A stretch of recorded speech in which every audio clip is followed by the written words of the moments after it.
রাজা যার টাকা আছে, ক্ষমতা আছে, সেই রাজা। এখন আর রাজা টাজা নাই রে বাবা, এখন সবাই আমরা সবাই রাজা।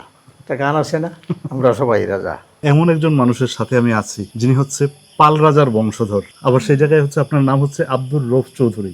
পাল রাজার বংশের আপনি, আবার আব্দুর রউফ চৌধুরী আপনার নাম, এইটার বিষয়টা আমাকে একটু। আনুমানিক 900 বছর আগে শেষ পাল রাজা, হি ওয়াজ অ্যাসাসিনেটেড, ওনাকে হত্যা করা হয়। সেন বংশর রাজা লক্ষণ সেনের ষড়যন্ত্রে ওনাকে হত্যা করা হয় এবং ওনার বংশধররা পালিয়ে বিভিন্ন জায়গায় চলে যায়। কালিদাস পাল নামে ওনার এক বংশধর এসে বিয়ানীবাজার বসতি স্থাপন করেন। প্রথমে বসতি স্থাপন করেছিলেন, সেটাকে বলে পালকুনা। এটা একটা গ্রাম, ওই গ্রামের সাথে মার্জ হয়ে গেছে। ওখান থেকে দিঘির পার, বর্তমানে বলে দিঘির পার, দিঘির পারে এসে বসতি স্থাপন করলেন। ওটার নাম ছিল ঠেংরি রাজ্য। সেই ঠেংরি রাজ্য তারা 5 পুরুষ স্বাধীনভাবে রাজা নাম ধারণ করে, প্রত্যেকে রাজা লিখতেন।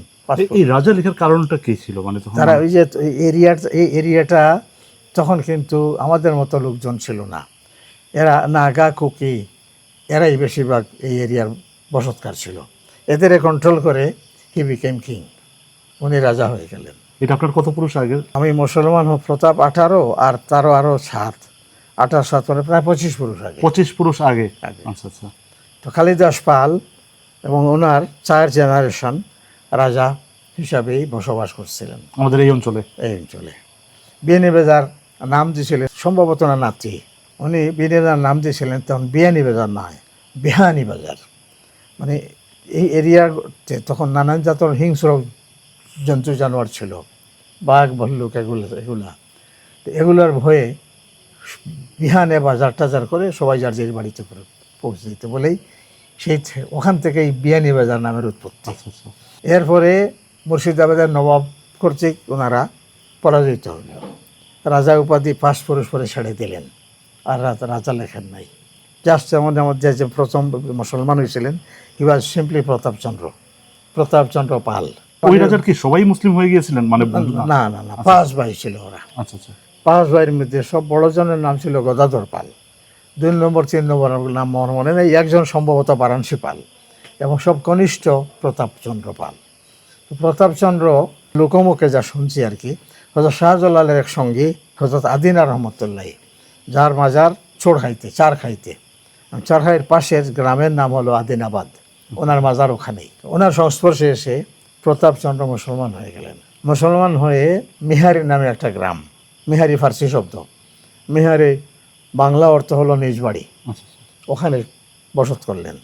কিন্তু বর্ষাতে পানি উঠে যাওয়াতে এখানে বর্তমানে আমরা যেখানে আছি ওইখানে এসে বাড়ি করলেন এবং মুসলমান হওয়ার পরে প্রতাপচন্দ্র নাম নিলেন পছন্দ খা। উনি 2টা বাড়ি করলেন, মিহারিতে নিজ একটা বাড়ি আর এখানে করলেন বাগান বাড়ি, বাগে পছন্দ খা। সেই বাগে পছন্দ খা থেকে প্রচলিত বাঘ প্রচণ্ড খা নামে এখন আমাদের মৌজার নাম হয়ে গেল। মানে পছন্দ খা হয়ে গেছে প্রচণ্ড খা। প্রচণ্ডতে প্রচণ্ড খা এবং প্রচণ্ড খাতে আমাদের এই এরিয়ার নাম হয়ে গেল বাঘ প্রচণ্ড খা।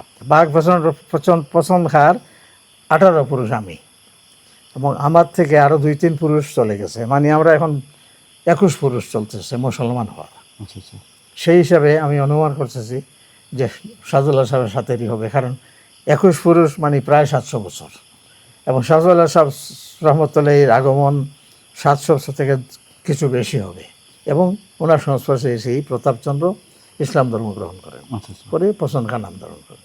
উনি সপরিবারে মুসলমান হয়েছে এবং ওনার বাইরে যে উনি ত্যাগ করেন তার প্রমাণ হইল উনি কিছুদিন এখানে থাকার পরে, তখন উনি তো রাজার কাছে গেলেন, বড় ভাইয়ের কাছে গিয়ে বললেন যে আমাকে কিছু দেন, আমাকে কিছু সম্পত্তির ভাগ দেন।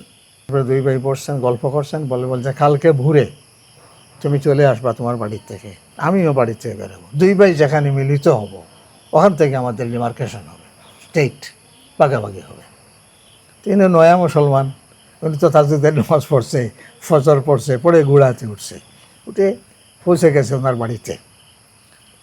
পৌঁছে দেখছে উনি করতেছে, সূর্য পূজা করতেছে। তারা হিন্দুরা ঘুমোর থেকে উঠে ভোরে স্নান করে আর সূর্য দেবতার আশীর্বাদ নেয়, উনি গোসল শেষ করে উঠে বসে, প্রতাপ তুমি চলে আসছো? হ্যাঁ দাদা আমি তো আসলাম। আচ্ছা বসো। বসো বলে ওনার পরিচালককে বলছেন না করে খাবার দিতে, বাইকে, আমার বাইকে জল খাবার দাও। তারা তো জল খাবার বলে, আমরা নাস্তা বলি, সেটা হলো ফার্সি শব্দ, তারা বলে জল খাবার। জল খাবার দেও, তো জল খাবার দিছে, উনি জল খাবার খাইছে। এরপরে বড় ভাই কাপড় টাপড় চেঞ্জ করে বসে গল্প গুজব করছে কতক্ষণ। করার পরে উনি তেনার সহিসকে বলছেন আমার গুড়া রেডি করো। তো উনি গুড়া রেডি করছে, করে বলছে চলো একটু আমি প্রাতঃভ্রমণ করি। দুজন রওনা যে এইদিকে, এদিকে রওনা দিয়া পাত্তন করে একটা গ্রাম আছে আমাদের উত্তরে। পাত্তনের আগখানেই, ওখানে পাত্তন আসার আগে মুরাগঞ্জ, ওখানে মুরাগঞ্জ ছাড়াইয়া পুড়াছড়া নামক স্থানে আসার পরে, পুড়াছড়াটাই ডেমার্কেশন লাইন হয়ে গেল। পুড়াছড়ার উত্তরে আমাদের কোনো সম্পত্তি নাই। পুড়াছড়ার থেকে এর বড়লেখা, অর্ধেক বড়লেখা ছিল প্রতাপচন্দ্রের আন্ডারে। বেনিবার বড়লেখা মিলাইয়া 18টা তাল্লুকের মালিক ছিল পাল বংশেরা। এই 18 তাল্লুকের মধ্যে 5টা দিছিল প্রতাপচন্দ্রকে। অনেকে বললে যে সম্পর্ক ছিল, সম্পর্ক না থাকলে বাইকে 5টা দেয় কেমনে? 4 জনে তো হচ্ছে অনেক বেশি। 5টার একটা অংশ আমরা এখন বসে আছি। হ্যাঁ, 5টা হচ্ছে একসাথে বসে আছি। এখনও মেফের মধ্যে লেখে পঞ্চখণ্ড কালা। লোকশ্রুতি হইল যে এর আগে এরিয়াটা ছিল ত্রিপুরা রাজার আন্ডারে। তো ত্রিপুরা রাজা নাকি 5 ব্রাহ্মণকে 5টা খণ্ডে জমি দান করছিল। এই 5 খণ্ড হইল পঞ্চখণ্ড কালা, পঞ্চখণ্ড খুর্দ, আরেঙ্গাবাদ মাটিকাটা, শাহবাজপুর আর নিস্তকাবাদুরপুর। শাহবাজপুর যেটা হয়েছে আর কি, উনি মুর্শিদাবাদ গিয়া ইসলাম ধর্ম গ্রহণ করে। ইসলাম গ্রহণ করার পরে তখন নবাবে ওনারে শাহবাজপুর দান করলো। উনি নাম ধারণ করলো শাহবাজ খাঁ। শাহবাজ খাঁ নাম ধারণ করার এই পঞ্চখণ্ডের একটা খণ্ড নিয়ে গেল শাহবাজ খাঁ। এই জন্য শাহবাজপুরের মেপে পাইবা খারিজা পরগনা। খারিজা মানে খারিজ করে, খারিজা পরগনা।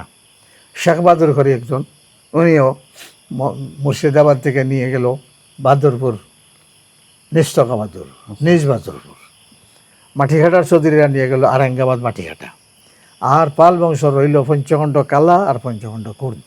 ইসলাম ধর্মে কি কারণে দীক্ষিত হয়েছিলেন, এটার কোনো মানে আপনার কোনো ধারণা আছে? বা নিশ্চয়ই ইসলামের সৌন্দর্যে মুগ্ধ হয়ে ইসলাম ধর্ম গ্রহণ করছেন। আদারওয়াইজ ধর্মান্তরিত হবে কেন? বাপ ভাই সব ছেড়ে চলে আসলেন আলাদা হয়ে। দেখা যায় ধর্মান্তরিত হইলে ত্যাগ করে, ওরা ত্যাগ করে নেই, বা ওনারাও আপনাদেরকে ত্যাগ করে নাই? না আমরাও ত্যাগ করে নেই তাদের।